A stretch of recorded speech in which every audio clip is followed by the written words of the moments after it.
are live. Welcome back, ladies and gentlemen. I am your host, Blake Ruffino. This is Are You Serious Sports. We hope that you guys are having a good one.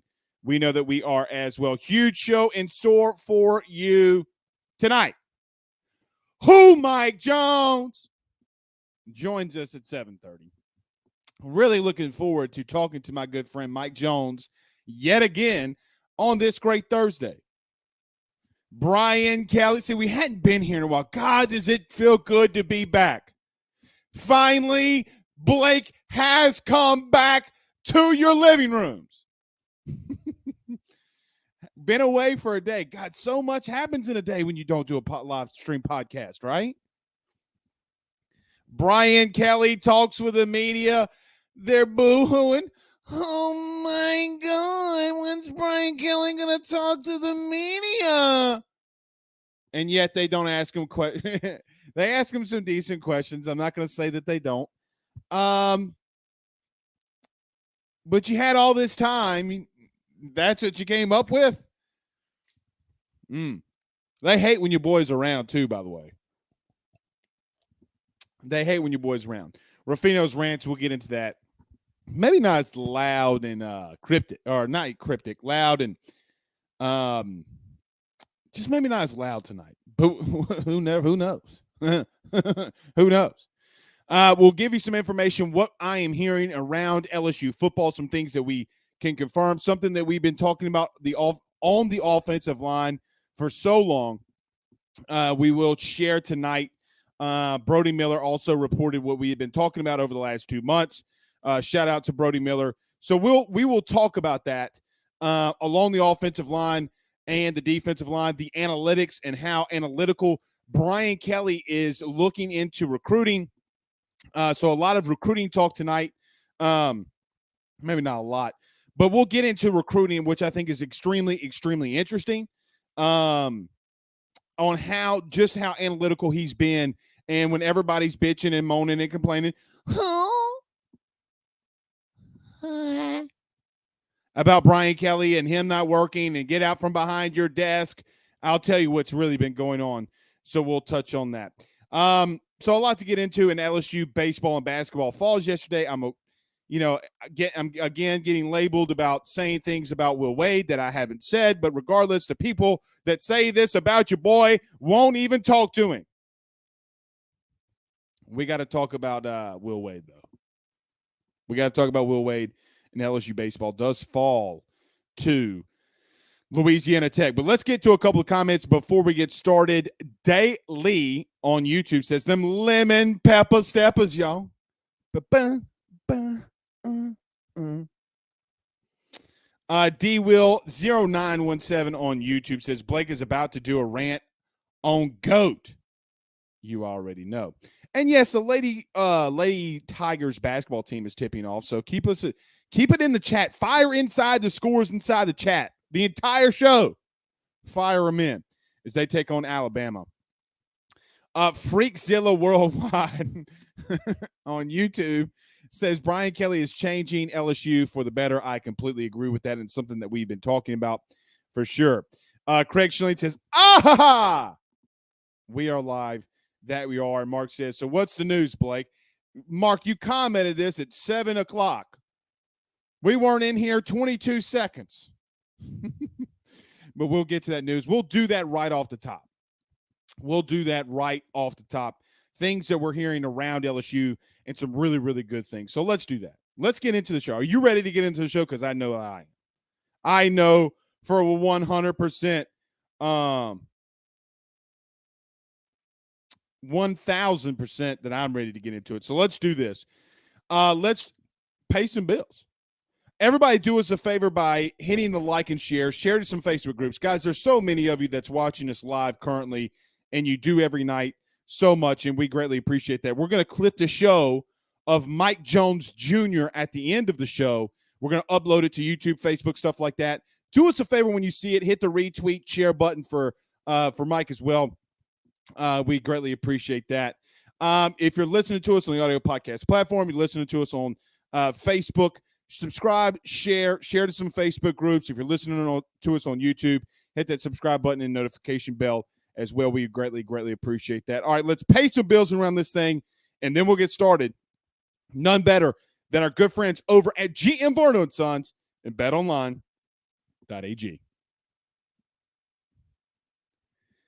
Guys, with over 65 years of experience, nobody's better equipped to service in your vehicle than GM Varno & Sons. RV repair, big rig overhauls, motorhome chassis, routine maintenance, tire rotations, tire sales. No job is too big or too small over at GM. Give them a call today at 225-664-9992. That's 225-664-9992. And tell them your good friend, Mr. Blake Ruffino, over at AYS sent you on by. And our good friends over at betonline.ag. Guys, if you haven't signed up today, you need to do it. NBA, NFL for next season, college football for next season. So many things that you can bet on. MMA fights, UFC, whatever it may be, the best place to do it is Bet Online.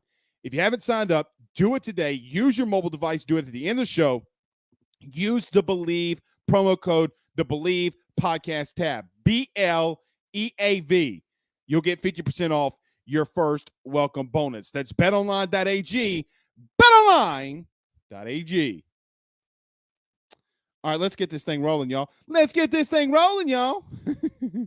Rob sends us $4.99 via Super Chat. Thank you, Ron. He says, it was great to hear good coaches speak real football analytically with a vision and a plan and not smoke for change. And I think that is something to Rob's point there that I do like a lot too. Hey, Coach, how are you on the offense and defensive side of the ball? Guys, we're not that good right now. We're not ready to go. Brian Kelly is not, and something that we had talked about for a long time, so we can get into some of this information stuff. Something that we had talked about since Brian Kelly had been hired. When we went to the press conference and I came back and we're hanging out and Brian Kelly's talking to us and he's saying his vision for LSU. He's not going to sugarcoat anything, y'all. He's not going to sugarcoat anything. He's going to tell you like it is. He's not going to come up to the podium and go, yeah, that kid's good. He's doing a really good stuff. Best practice yet. He's not going to do it. But that's not really what I want to talk about. See, I'm conflicted. Do I go Ruffino's rants there? That's a good transition. Or do I go information? We'll go information. But something that's interesting over the last 2 days, picking up on information, being around LSU, here's some quick notes and things and talking to people, talking to coaches, whatever, that I picked up on. I had mentioned right before we got into this that LSU is getting very analytical when it comes to recruiting. And we know that analytics has been a big part of football. Do you go for it on fourth down? Is it 4th and 3 and you go for it? Do you throw the football here? Do you run the ball? Whatever it might be, analytics, especially in all other sports, but it's trickled its way into football. Something, Brian Kelly, that I think is interesting, and something that, the guys that we have that are with us, and something that we're going to continue to fact check, but over 110 kids from the state of Louisiana. Listen to how analytical LSU is getting on the recruiting trail. Over 110 kids over the last 10 seasons have played in the NFL from this great state, but they hadn't played at LSU. So there's a charge, there's a want to say, well, hey, if this kid might be a 3-star on 247 Rivals or whatever, but he's going and playing in the league, why isn't he and having good success? Why isn't he on our roster? See, when you hear things like that, and Brian Kelly talking about that today, guys, I'm going to be analytical. If it's 4th and 3 from my own 40, and it tells me to go for it, and we're having good success on offense, we're going to go for it. It's interesting to hear him talk about how they're going to be analytical, not only on the field, but off the field. Could you imagine over the 100, let's just say 111 players or 110 players over the last 10 years, guys, it's 10 recruits, a recruiting cycle, 10 players in this state in a recruiting cycle. Now, look, you're not going to get all of them. Some of them will leave. Some of them you will miss on. Some of them may not ever want to be here. But even if you got 80% of the 10 over those 10 years, in that 10-year span, that's 8 more players from this state that's playing in the NFL that could be on your roster. 8. What's also interesting is this. I wonder if Brian Kelly saw those analytics and knew that these kids could play at LSU and these kids could play in the NFL. And that's why you saw such a concerted effort for bringing in guys like Greg Fouché or Joe Fouché, Greg Brooks, Kyron Lacy, Jarek Bernard-Converse. Interesting, right? So when Brian Kelly legitimately talks about locking down the state, it's not just BS. It's not just hot air. It's not just, we're going to put a fence up around the state of Louisiana. No, they're looking into it and why other kids that are going elsewhere are going into the league. Very, very key. Some other things, and we'll get on the field here, but some very interesting things that I picked up on was this. We can go on the offensive side of the ball first, and we can get into more recruiting. We got such a long time to talk about football. Everybody do us a favor, hit the like and share. I see so many of you on Facebook right now. Hit that like button. Hit the share. Let's go offense and defense first. I'll go defense. Look, we've talked about this, and I think that Brian Kelly, and over the last 2 days, Brian Kelly did kind of take a shot at Ed Orgeron. If you missed it, in the first press conference, Brian Kelly did take a shot at O. Now, I don't know if that is intentional. I don't know if somebody told him something. But I just envision Brian Kelly watching LSU film over 2020 and 2021, maybe even popping in film in 2019. But who knows if he's gone that far back yet. And when a coach that's had that much success on offense and defense, and he sees all the great talent that LSU had on this team this year, and LSU's only rolling up into one defense. We're going to play cover. We're going to play man-to-man football, and we're not going to run that sissy zone, and we're going to rush the passer with 4 guys. Brian Kelly sits there and laughs because that's not how football's played anymore. You don't see Saban doing it. You don't see Dabo doing it. You don't see Venables doing it. You don't see Kirby doing it. Guys, the pick 6 that Georgia had in the national title game was a zone coverage, a zone blitz, I might add. So you don't have to be in man-to-man coverage with guys like Derek Stingley on the outside. You can actually scheme things up to make the athletes that you have on this team that are really, really talented and really, really good to get after a quarterback. Like what Durante Jones did against Alabama, and you have 6 rushing yards. But Brian Kelly taking a shot saying Orgeron indirectly never changed defenses for the first 6 games of the season. Come on. But let me tell you some things I'm hearing. And this could go for either side, but let's stay on defense. I think Brian Kelly's a little bit amazed, to an extent, of how much talent that LSU does have on defense. Now, I will tell you, there is a concern at corner. That concern being at corner and getting the vibe around the building and talking to guys, they brought in a lot of talent. Can they find a way to maybe add some more depth at that position? Do you move Jay Ward from safety down to corner? But even though, and that's going to play itself out in spring and in fall, I'm not necessarily worried about that position at the current moment. Maybe not as much as they are, because you got a guy like Jarek Bernard-Converse that started 46 games. I think you can find a very good number 2. I think they look at that front 7 and say that it could be lethal. One of those guys is going to be in here in just a minute. Mason Smith, Jaquelin Roy. By the way, Jaquelin Roy was Pro Football Focus's #1 interior defensive lineman all of last season. Guys, Jordan Davis from the University of Georgia was getting Heisman talk last year. But Jaquelin Roy was grading out better than he was. They want to see more from this defensive line, but they know without a shadow of a doubt. Now, you're going to ask, well, Blake, what are they going to run defensively? Matt House came out and said he doesn't know. Wrong. Go watch what Kansas City did. Go watch what Kansas City's done over the last 2 years over Steve Spagnuolo, and I think that you're going to get a pretty damn good idea. Now, will they innovate some other things because of pieces that they have? Absolutely. Absolutely. But you know what kind of defense he's going to run if you just open your ears. Maybe you don't talk as much and you listen. But for whatever it's worth, the best position group defensively on Kansas City's team over the last 2 years, even when Kansas City won a Super Bowl defensively, was linebacker, which Matt House called. Now, Matt House talking a lot about wanting to get back and schematics and talking schematics and coaching linebackers. It's really good to hear. Offensively, though, I think that there's a bigger concern. And the vibe that I continue to get is that there's a very immediate concern, a very big concern around one position. That's tight end. Now, you have some positions open in recruiting, and it's going to be interesting to find out what specifically they do. I know that they have probably some kids in mind. I know that they have some kids that they think that if they hit the portal, or maybe even some kids in the portal right now, and maybe kids that are teetering on the portal, and once they enter, LSU is going to go after very strong. Brian Kelly wants to address that issue.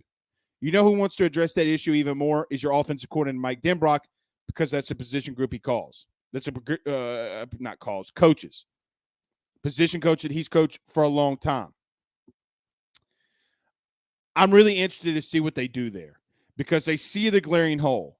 They see a position group that might have some talent but doesn't have a lot of good and quality depth. Doesn't mean Cole Taylor can't play. Doesn't mean Jack Mashburn can't play. Doesn't mean Mason Taylor, whose dad is Jason Taylor, Hall of Famer, can't come in here and play. But they know that their biggest weakness offensively is right here. One thing that we talked about over the last 2 months, though, and Brody Miller reported it, but it's something that we have been talking about literally on the show for the last at very minimum, month and a half. A lot of people have come in here because we talk offensive line a lot on this show. And I've said that I believe, and I have a very good feeling from things that I'm hearing, that LSU believes that they have a center on their team right now currently. Interesting enough, in talking to people today, again, go look what Brody Miller talks about as well, and I think Brody even wrote an article on it, is a guy by the name of Garrett Dellinger moving over to center.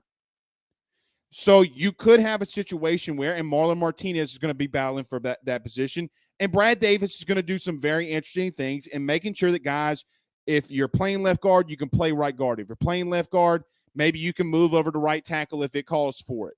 But there's going to be some cross positions here. The biggest concern right now for LSU on the offensive line is center. I think Garrett Dellinger could be a really good center. He's not a prototypical right or left tackle. Quite honestly, I don't think that he has the size right now to be a guard, especially not a right guard.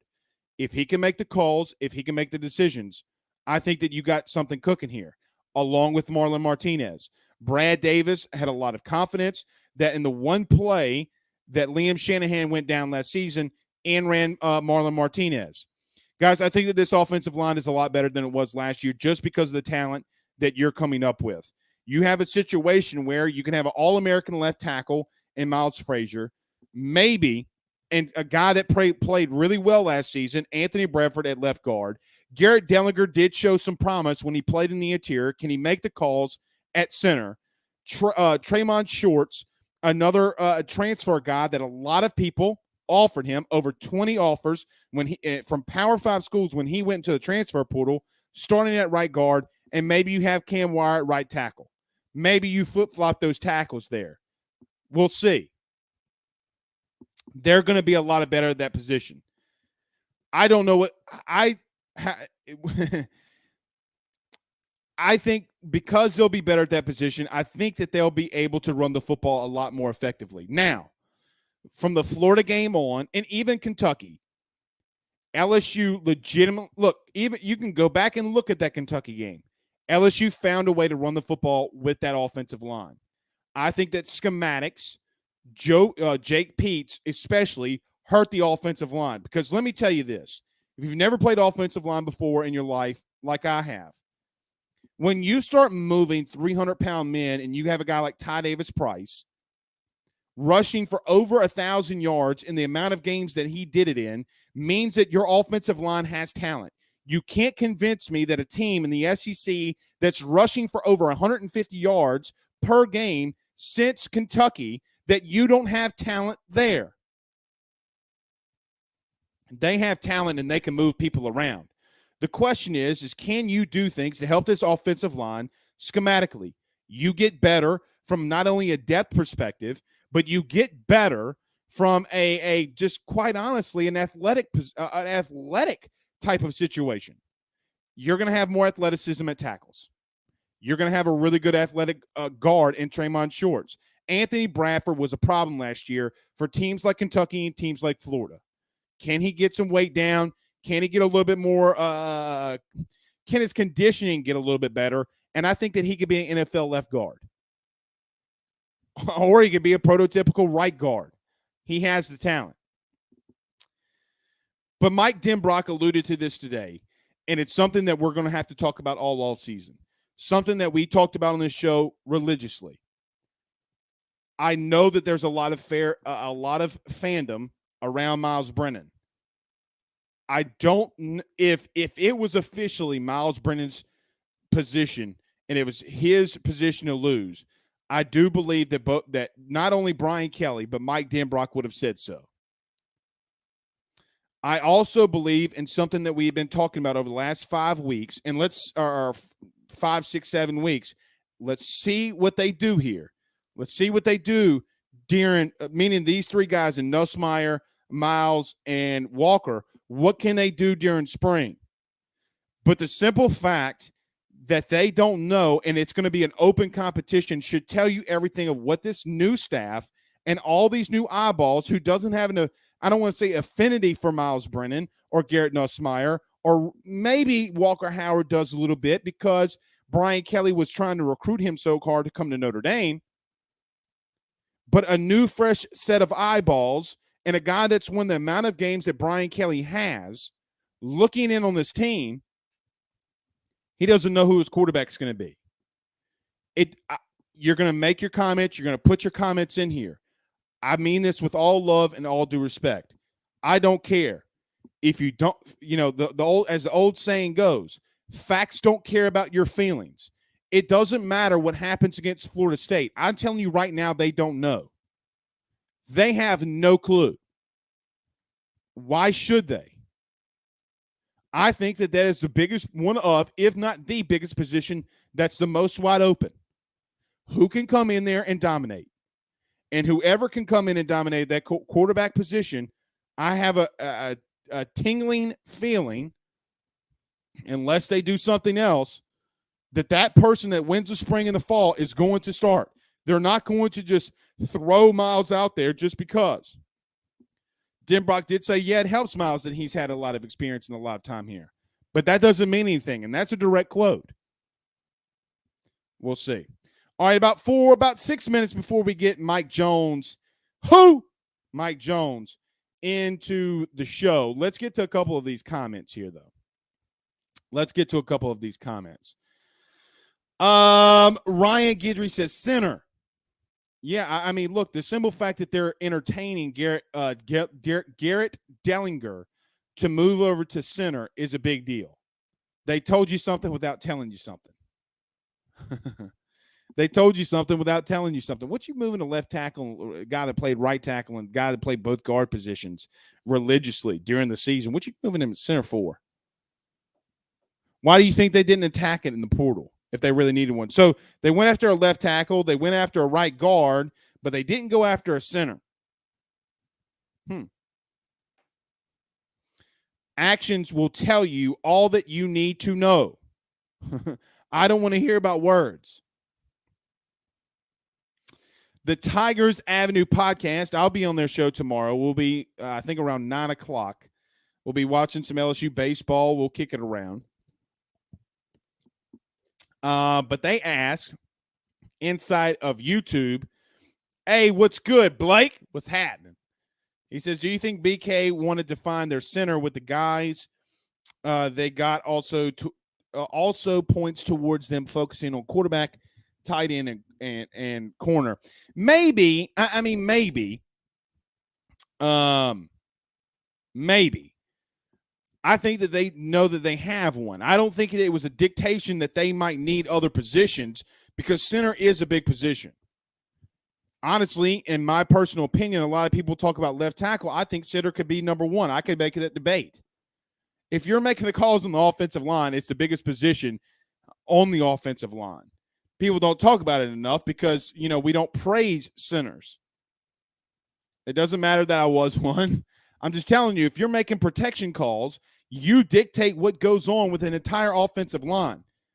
I get the edge rushers and the guys, but guys, if there's a blitz coming, you got to make the right call. If you don't, your quarterback's going to get killed.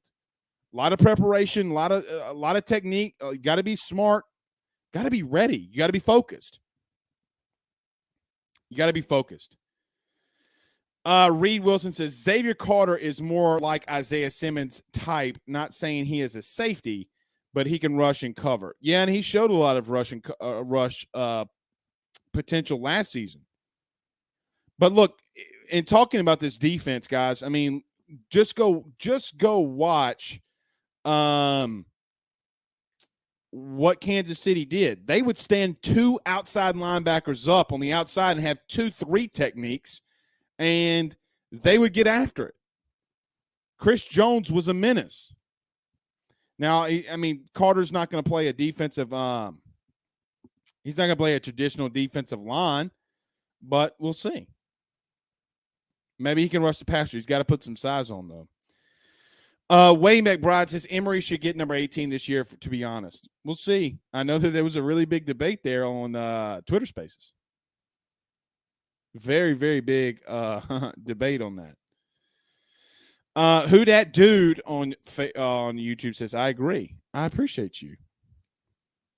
Lamar Pressure Williams, the private school expert. Oh, somebody's going to clip that pressure. Uh-oh. But he said he did some good towards the end of the year. Right now, he's a backup. Maybe. Very good possibility. Let's see what happens with spring. Let's get to a couple more, and then we'll get to who? Brandon Reed says, yeah, they do have Tremont Shorts listed at the starting center on the depth chart. There's no official depth chart out, Brandon. He's not going to start center. Book it. All right, 2 more, and then we're getting to him. I lied. Ray Powell says, get Big Wit on the show. I'll text him. I'll holler at him. Big Wit! Did y'all see this meme going around with Thanos? You ever watch the Avengers? Give me a thumbs up in the comments if you ever watch the Avengers. And they put like a human face. Like, what would Thanos look like as a human? You can't convince me it doesn't look like Andrew Whitworth. Bald, freckly, goatee. I mean, Andrew Whitworth is the Bayou's Thanos. You can't convince me different. Whip the Hulk's ass. That's all I'm saying. Let's do this. Let's get to our good friend Mike Jones. Who? And we'll get to commercial break and get to him. None better than our good friends over at the Drake Williams Law Firm, drakewilliamslawfirm.com.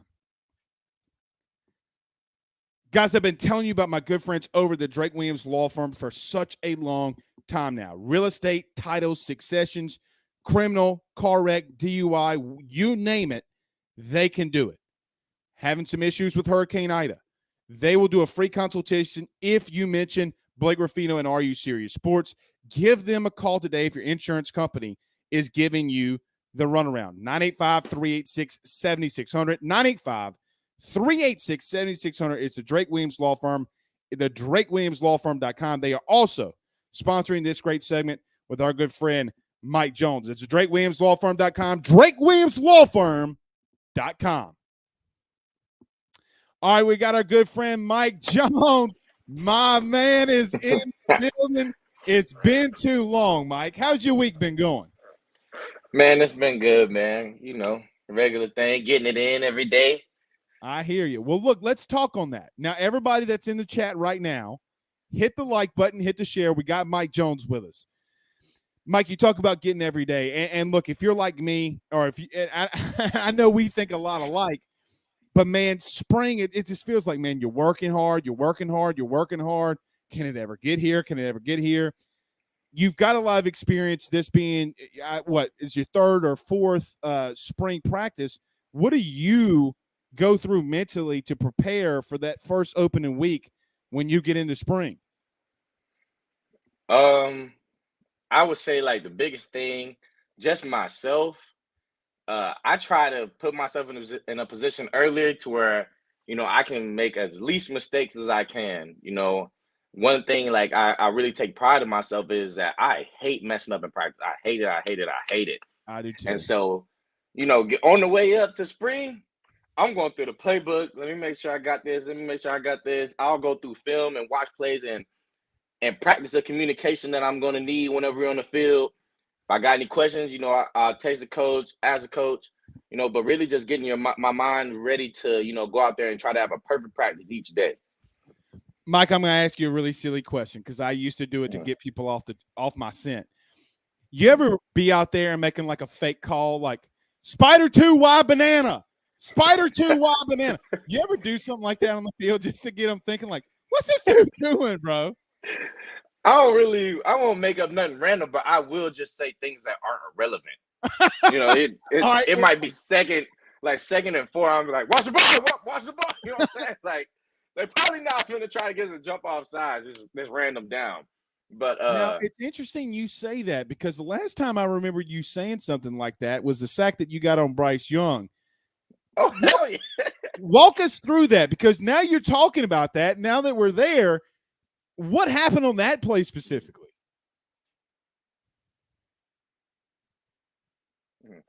All right, so with the call, I knew that I had to time it up and I was trying to hit it fast. And so I'm like kind of getting into the cadence. He's getting in his cadence. And I want to creep up, but I don't want to show it. Right. And so he's like getting into his cadence. And I creep up and I'm like, this is too obvious. I'm like, hey, what? I'm screaming up, watch the ball. Hey, watch the ball, watch the ball. So I can hit it right there. But yeah, man, it might not be the best thing, but maybe they're like, yeah, he's probably not doing that. It's third down. He's telling them to watch the ball. I don't know why he's scooting up, but So yeah, that was about it. I haven't been the greatest at disguising throughout my career. So I was much worse of an athlete than you. I never have to see you play another down. Okay. I just know that I was worse athlete than you. Are you a trash talker out on the field, though? Look, I talked all kinds of trash. I could not back it up. Okay. But I did talk it. Walk it like I tried to talk it. But what about you? Are you just more focused in the game or you like mixing it up out there on the field a little bit? Yeah, man, I mix it up. There's times if I'm dead tired, I'm gonna be honest with you, nothing's being said. I'm trying to breathe. I'm trying to survive. You're right. but if I'm making plays, I'm balling, then you might have to hear me a little bit, especially if a team is trying me, then I'm gonna tell you, go talk to your coach, Yeah, But if I'm tired, yeah. You better talk to your pastor because this ain't the place, right? I mean, you better go talk to somebody. This ain't the place, yeah, man. Mike Jones joining us. You can follow him on Twitter _MJones24. Mike, I want to stay on the football for just a little bit longer, but I do want to get to that slam dunk contest. I don't know if you watched it or not, but it's a little off there. But we'll get to that. Look. I think football is a sport that when it's not overly complicated, and when you do some specific things, it can become routine. But look, you've been in a unique situation where you went from a national championship type of team and caliber team, came to another, but you've gone through coaching changes before. How does going through that experience once already, going from Clemson to LSU, now with Brian Kelly and his staff coming in, it's got to be a lot easier for you though, right, at this point? Yeah, absolutely. Going from Clemson to LSU, one of our first transfer, man, it just made me like you get so used to one way, I had been doing the same Clemson thing for 3 years. And so once I was able to change, you broaden your horizon a little bit, you're able to, give what you usually give, you know what I'm saying? You know who you are, but also you're able to take in and receive, you know what I'm saying, and adjust to what's new for you. And so especially right now, I would say it's definitely helped, and the interesting thing is like I'm getting like a lot of Clemson vibe with the new staff. It's a lot of building on character and accountability and things like that, which was the majority of everything at Clemson, it all started with character and accountability. And so, you get comfortable with it, but also with just new changes, there are things you got to adjust to. And so, it's just been easier to be more open, and you know, you got to realize you got to pick up things quicker, and find out what's important to these guys that's different from what might have been important to your old coach. And so, you really just learn how to learn faster. I feel like once I went through the changes. Expound on the accountability part, because I think that's something unique that a lot of people not everybody plays college athletics, and it might be different from high school to college. I know it was for me. I talked about this week that the first 6 months away from my mama was the toughest part of my life. You ain't got red beans and rice that's on the stove, right? You're eating Hot Pockets, you're eating ramen noodles. But you talk about the accountability part, Mike, for you, and seeing the team around that. You talk about it's very Clemson-like in that way. What are some specific details that you've seen? I would just say the main thing I've seen is the emphasis on it's almost like everything matters, and it was kind of like this at Clemson. From the time you get to work out, you get in there extra early, and at Clemson, I would get there 5 minutes before. Last year I get there 5 minutes before. Now I'm waking up 45 minutes early, just because I know that I gotta be up.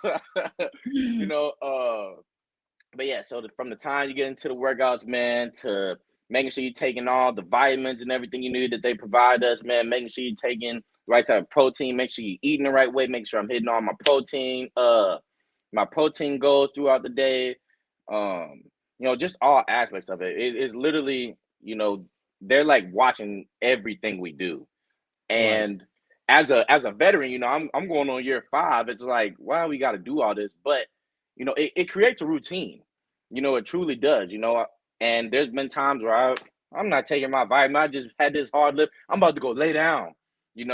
But not every single day. I grab my protein shake. I grab my vitamin.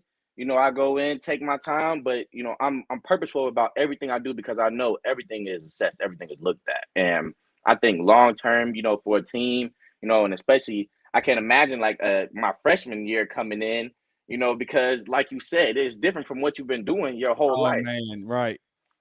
So these guys are building great habits at such a young age, and such an early time in their careers, that, man, by come year 3, year 4, year 5, it should be everyday lifestyle, man. And that's like when you have that type of routine, man, that's when guys succeed. That's when they peak. Right. And, Mike, you talk about the diet part, which I think is just so interesting to me, because, like I didn't know what really eating healthy was. I mean, I'm a bigger guy. I mean, you've met me, but and we've been around, and the thing for me was like, you know what, I'm going to eat a sandwich. I'm going to throw some cheese on that thing, some mayonnaise on that thing. Yeah. And I'm thinking, well, it's just a sandwich, but like, Blake, you can't put 62 things of turkey on that thing. You can't cook the bacon and drink the grease. I don't drink grease. I think it's interesting, like you talk about that, because we see the fans see the product on the field. They don't see what you're going through right now, Mike, right? Like, they don't see everything that you have to do to build up to this 13-week span. And I think it's interesting that you talk about that. Now, you talked about last week you having to put on weight, and you talk about how strict you are, good and disciplined you've been in with your diet. Do you think that the accountability that you just talked about, the discipline that you have in your diet, do you see how much that translates on the field on a Saturday night? Absolutely. Absolutely, man. And I wish more people could see, how important these times are. Everybody thinks it's the games, the wins versus losses, that all that matters. But literally, I truly believe you win a season, from January for sure through August.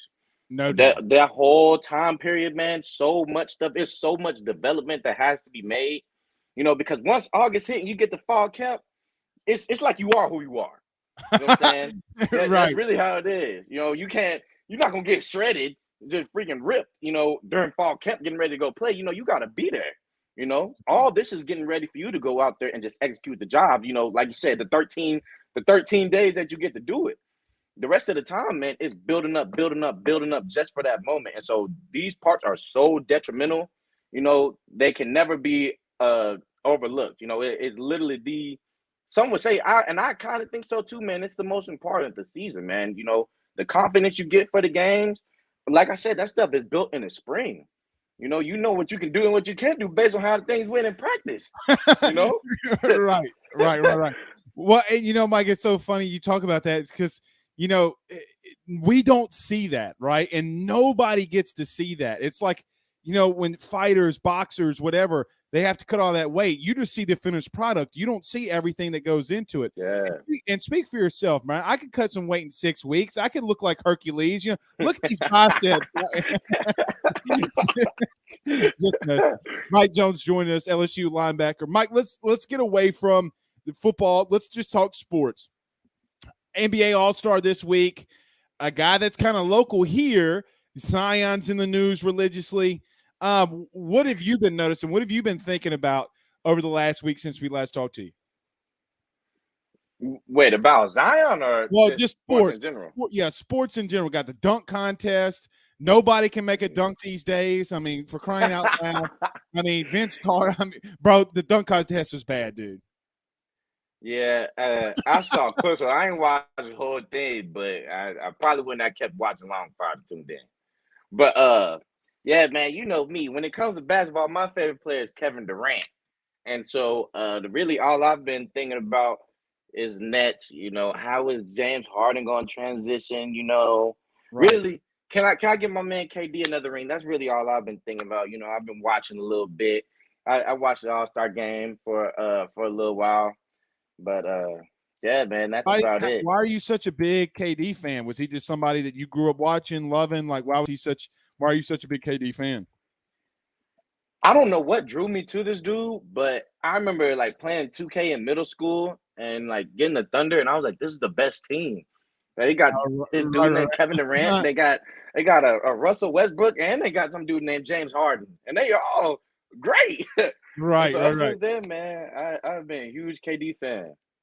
It's kind of, it's so funny you talk about that, and it's interesting because that's how I fell in love with LeBron. Growing up, like I remember MJ, but I remember one of my buddies, Alex Billings, we were playing 2K, and he would go down the court, and it was when 2K, when you still had the shot meter, right? It would go green, and you'd have to get the ball in there. And he scored 89 points on me with LeBron James. So I'm like, bro, who is?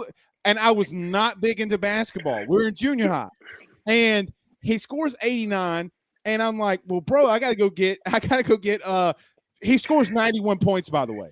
He only scores 91 points. 89 goes to LeBron. He accidentally hit B or A instead, and he passed it and goes up with it. That's the only reason it happened. So I gotta go get Kobe, and I'm just lobbing it up with Kobe. I'm hitting the bricking. I'm like, this isn't real life. Kobe don't miss the odd move, And so it's interesting though that you talk about like with you and Kevin Durant and me with LeBron.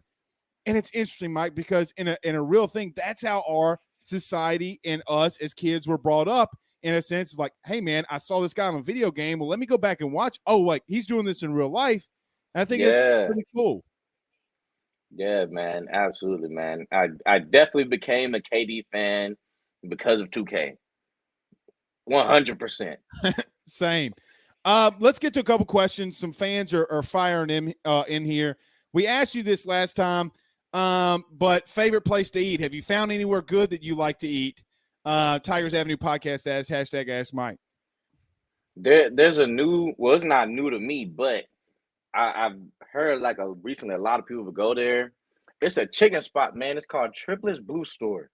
I got the best chicken I've ever had in my life. I truly believe that. Michael, I don't know your middle name, Jones. All right, listen, we could talk about the Blue Store. Hey, Jesus makes that chicken. Miss Anita don't make that chicken in the back. I know Miss Anita.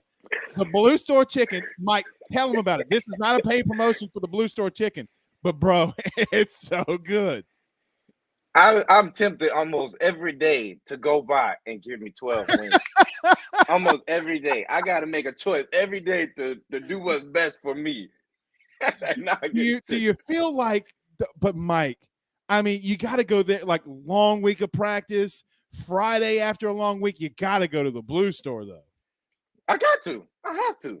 I Oh have to. man, It's Mike, the I'm coming start to of a great weekend. Mike, I'm coming to Baton Rouge. Let's end the show. I'm coming to get. No, I'm just joking. I'm coming to get the Blue Store, dude. The red beans are on fire. Everything there is so good. I didn't even know at first. I was just eating the wings, man. Now I'm like, do I get the fried rice? Do I get, you know what I'm saying? They got so much stuff, man. They got potato wedges, everything. So, Mike, let me tell you something I did one time. This is how fat I am. All right, you ready? I invited like 12 dudes over and bought like $200 worth of the Blue Store just so I could have a piece of all of it and not feel fat about it tomorrow. That is hilarious. Oh my God. I couldn't help it, man. Like, hey, bro, you all want to come over? Well, Blake, you paying? Yeah, I'm paying. And it's all because I wanted a piece of everything. God, man.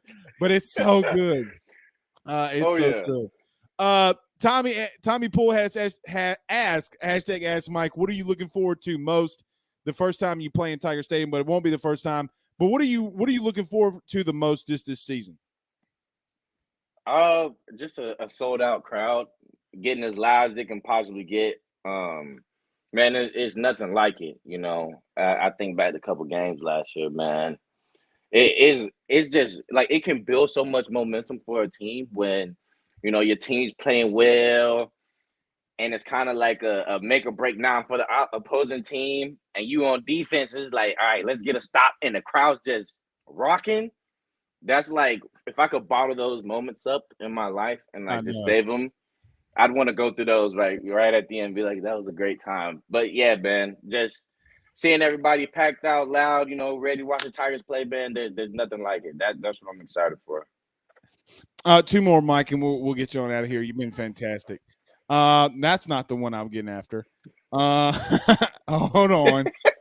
Hold on. I think I accidentally see Ryan Williams, our good sponsor of this segment, says, dang, I'll have to give it a try. Is it new? Mike, it looks like me, you, and Ryan are gonna have to go to the Blue Store tomorrow. Sorry. Let me know when. Just let me know what time. All right, we'll do it. Spencer asks hashtag ask Mike, what past LSU linebacker do you most model your game after? But Mike, I'll add my own spin to that. What linebacker or maybe just defensive player or player in general, football wise, do you model your game after? Yeah, so I try to take pieces of my game from as many people as I can. One, I played behind Isaiah Simmons for a couple years at Clemson. His versatility is something that, I really have tried to develop more myself. Even as I was growing up, I tried to mimic some of the things he did. From him, I think when it comes to like tenacity and just running to the ball, a guy like Devin White, he's ferocious. And, that's another thing that I'm like, okay, you know what?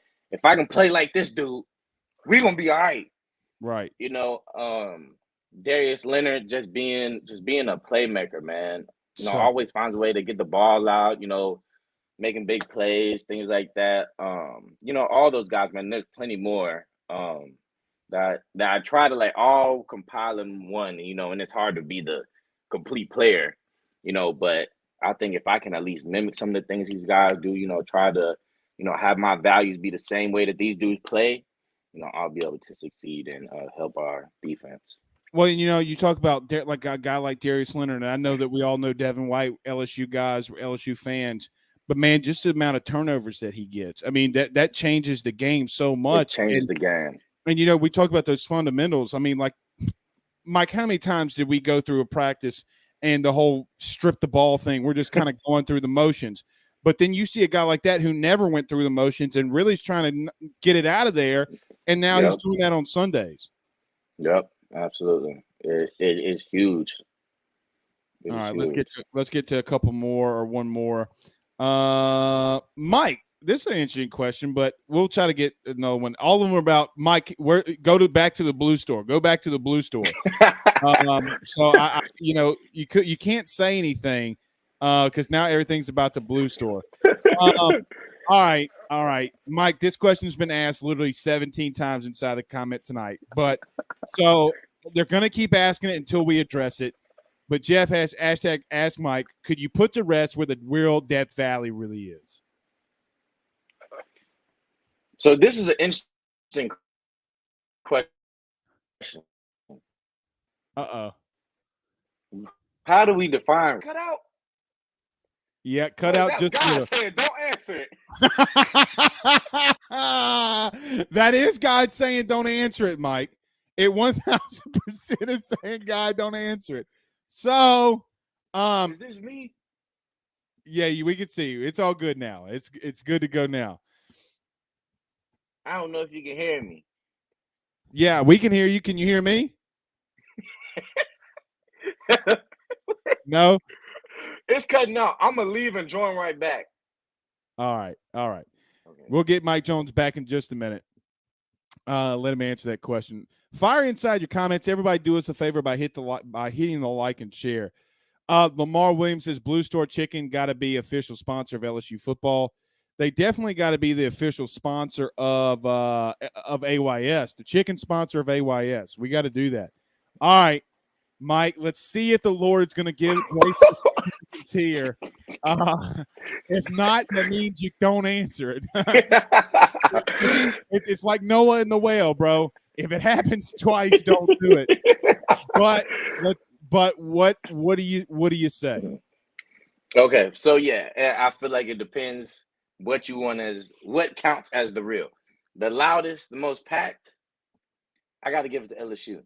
Mm-hmm. I've never seen a college game that packed before. Never seen a student section that big. But also on the other side, there's not a lot of experiences like running down the hill at Clemson. I can respect that. You know, I don't know which one was founded first or who did what first, but it's certain experiences. You know, maybe the hill versus more people are here. So I don't know.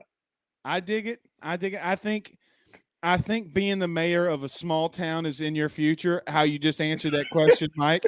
Very diplomatic. Very, very good. Very, very good. Mike Jones Jr., LSU linebacker, joins us. You can follow him on Twitter @_MJones24. Go do it. Share his post. We'll be uploading the link tonight. Good shout out. Great shout out to our good friends over the Drake Williams Law Firm, DrakeWilliamsLawFirm.com. Mike, thank you so much, my friend. I look forward to this every week, man. We're going to have to do some more stuff together. Let's do this. We'll do some, I got an idea. The people might be seeing Mike Jones again really soon. Mike, I'll hit you up about it after the show. But thank you so much, my friend. We'll talk soon. Oh, yeah. Appreciate it, man. That's Mike Jones, man. Dude, he's just so great at this. He's just absolutely so great at being on. Ryan Williams says that was a good lawyer answer. Well, Ryan, it was. It definitely was. And you got to respect the answer. You got to respect the answer. He's not going to answer it in a wrong way. Dustin says, Mike Jones. Absolutely. Jeff says that was a fire answer, Mike. My man is the diplomat. Absolutely. All right. We do need to talk about this, though, very quickly. Daniel says, Blake, Noah built the ark, bro. No, he didn't. Oh, no, did he? Jonah. Thank you. See? Jonah built the see? There you go, Daniel. Somebody was on their toes. Got to talk about my good friend Carol Foss over at State Farm, 985-395-4300, 985-395-4300. For all your great rates on auto, home, and life insurances, like a good neighbor, State Farm is there. And our good friends over at NordVPN, guys, I've been telling you, you know how the stream has been since Hurricane Ida for us. NordVPN has really helped us in accessing and being able to do the stream without any issues, giving me such a big peace of mind. Use the Believe promo code BLEAV to get 70% off your first purchase. That's NordVPN.com. And my good friends over at Richie Roche's Lawn and Landscape, 225-937-7220. And Restore Atlas Roofing and Exteriors, veteran-owned, 5-star rated, insurance claims. They do it all. Guys, you got to give them a call. A lot of storm damage since Hurricane Ida. You need a new roof. Is your roof 30 years older? Give them a call today for that consultation. Again, 225-244-9396. Tell them your good friend Blake Ruffino at AYS sent you on by. Okay. We do. Noah did build the ark. It was Jonah that got swallowed by the whale. That's what I meant, Jonah. That's what I meant, guys. I made a mistake. Made a mistake. Come on, man. God, boy, y'all cannot let me get away with having a mistake. Boy. I tell you. We do need to talk very quickly before we get out of here at this whole Will Wade thing. Look, I'm not, and I know we could talk about LSU baseball as well. I'm not worried about LSU baseball dropping a game in the rain in Northern Louisiana against a Louisiana Tech team that's really good and is going to be in the tournament, opening a new field. I'm not going to worry about that one loss. I'm just not. A lot of people have a lot of opinions about midweek games. I have my opinion that every game matters. If you go out there and play, every game matters. I'm not going to freak out over them losing one midweek game.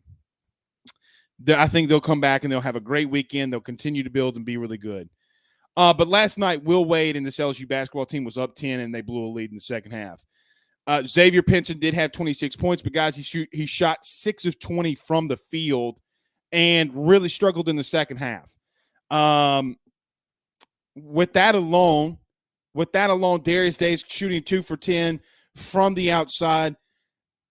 Will Wade is now 8-16 in his tenure at LSU against the AP Top 25. And I understand that he's done a lot of good things. Not saying he's not, but there's going to have to be some adjustments from Will Wade. The in-game adjustments from Will Wade has, over the last 2 seasons, has been lackluster. Every single week we see something. South Carolina, Kentucky, the 6 games that they lost when Xavier Pinson was out. We come on here and all that everybody wants to tell me is when the LSU lost those 6 out of 7 games was the simple fact that Xavier Pinson's not on the floor. The problem with that for me is he's back and they're still losing. But yet every time we go to critique Will Wade and this basketball team, it's, hey, he's all good. This team has a lot of talent. They're going to continue to get talent. But Will's going to have to make some adjustments along his coaching staff. They're going to have to get some type of offensive philosophy, someone that can bring in an offensive game plan. And it would seem that they have a defensive mentality and a defensive set already put in place. But Will's just not a good offensive mind. He's not an X's and O's guy. At least it would appear that way. Being up by 10, being up by 10 at the half against Kentucky, being up by 15, then losing the lead, then being back up by 11 in South Carolina and you're losing shows that you can go up against a number 6 team in the country and you can go up against a team like South Carolina and you're kind of playing to your talent. Now, Kentucky had their entire backcourt out, and I understand that. But, man, like at some point, we have to come to the realization that this isn't acceptable right now. It's not. So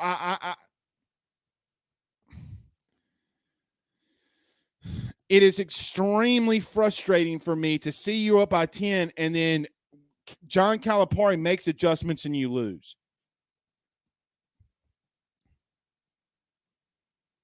Wade McBride says Tari Eason was checked out after his shot got blocked. It felt that way. Ryan Thibodeau says hashtag AYS Bible School. Yeah.